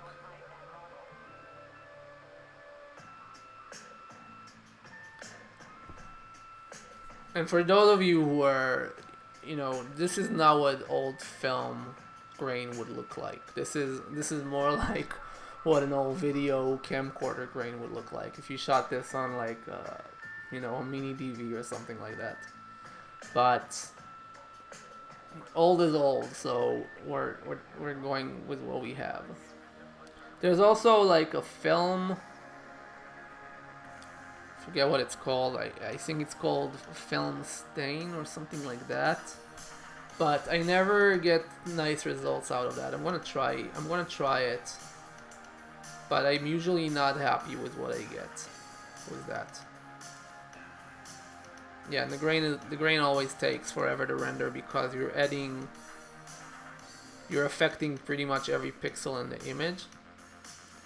So if ever After Effects is going to crush on me, it's going to be right about now. But it's already halfway there, so crossing my fingers here.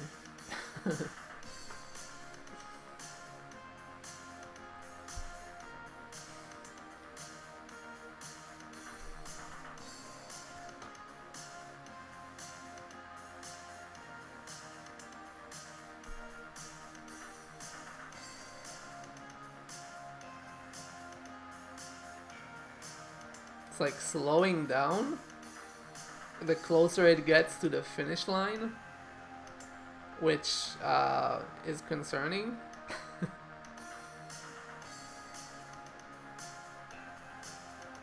Come on, almost there. I'm digging this victory music.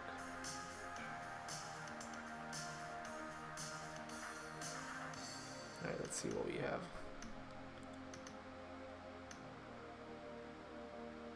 Yeah. I kind of wish that the grain would not flicker this fast. And I think I can do that with the animation here. Yeah, animation speed. I don't know if I want to render this thing over again, but let's, just for the sake of, let's bring it down a fifth.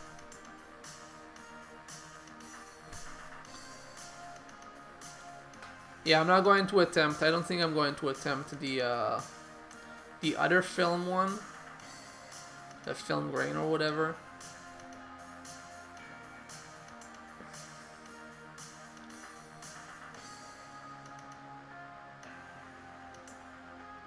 Yeah, so a few years back, 2.5D was all the rage, and a bunch of people were doing it, and even had its like moment in the sun with some advertisement, and I think I saw it in a film once too, in an actual like theatrical release.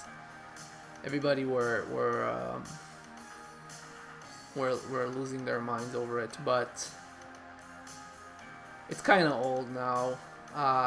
It's just a neat little thing to do.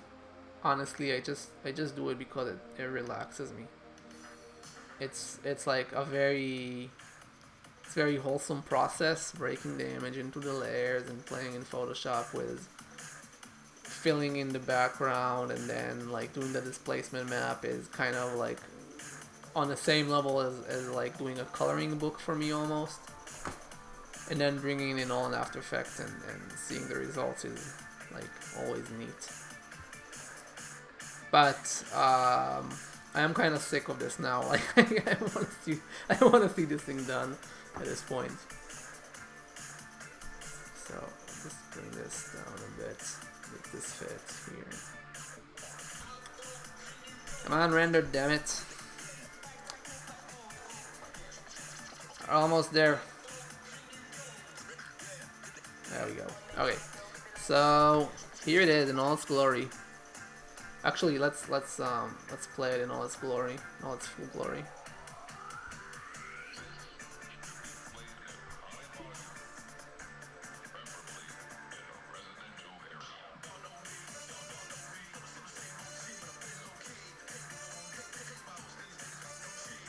Yeah, this I would say the grain might be still a little bit too fast. but I'm not gonna make you sit through that again. The rendering on that, like, it takes forever because again it's affecting pretty much every pixel in the image. So applying any kind of grain or noise to your video is always going to be, and also in Photoshop, is always going to be like a drag like that. The absolutely last thing that I'm going to do before I send this puppy out is just add a tiny bit of blur on the foreground bit here. And I know I've said this is the last thing I do like 5 times already, but this is really the last thing I'll do. So blur, not blur. No, you're here somewhere. Where's my favorite? There it is, Gaussian blur. I always use this stuff. And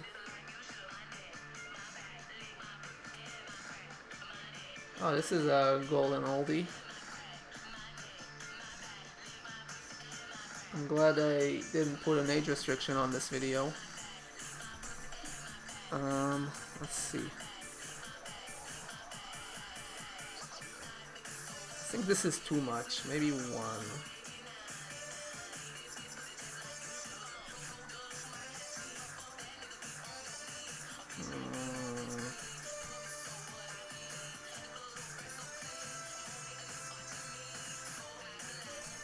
It's kind of hard to see with or without the effect. Looks the same pretty much. So that tells me that I need a little bit more.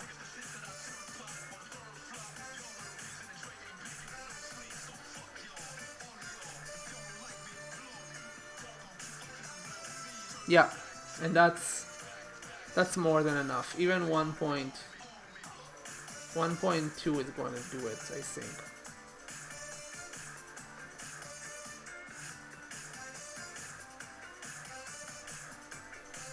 Alright.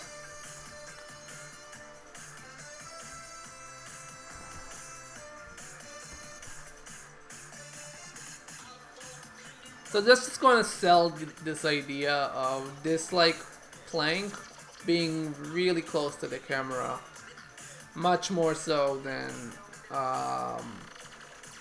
the scaffolding and the subject.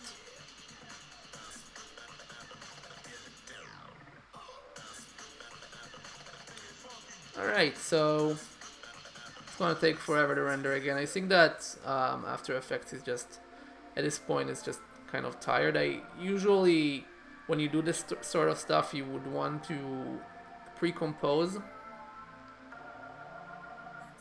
And what could I have possibly... I could have definitely pre-composed my subject, for example, with all of the animation and the displacement map I've put on that. That would have been a good idea.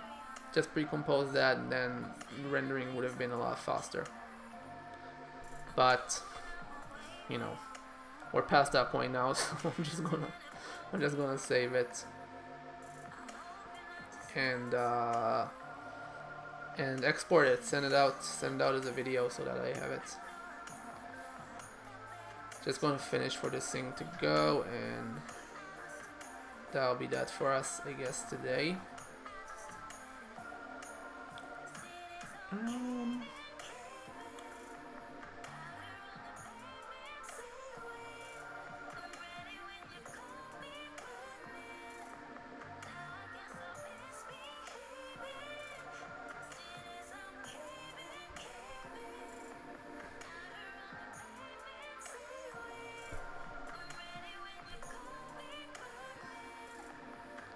Yeah, so it's very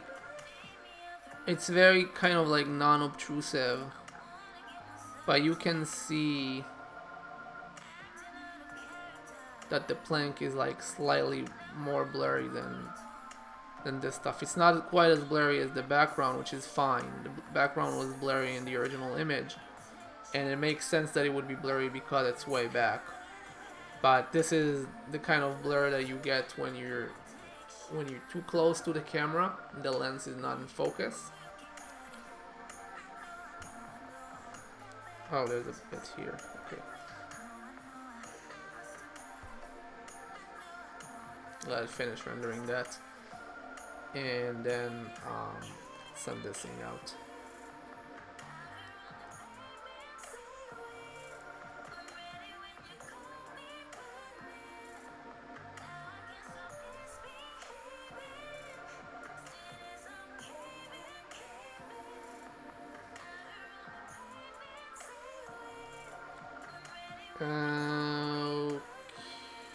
Okay.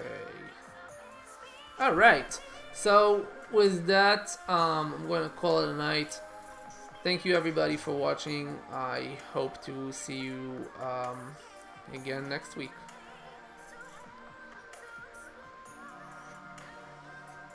Bye.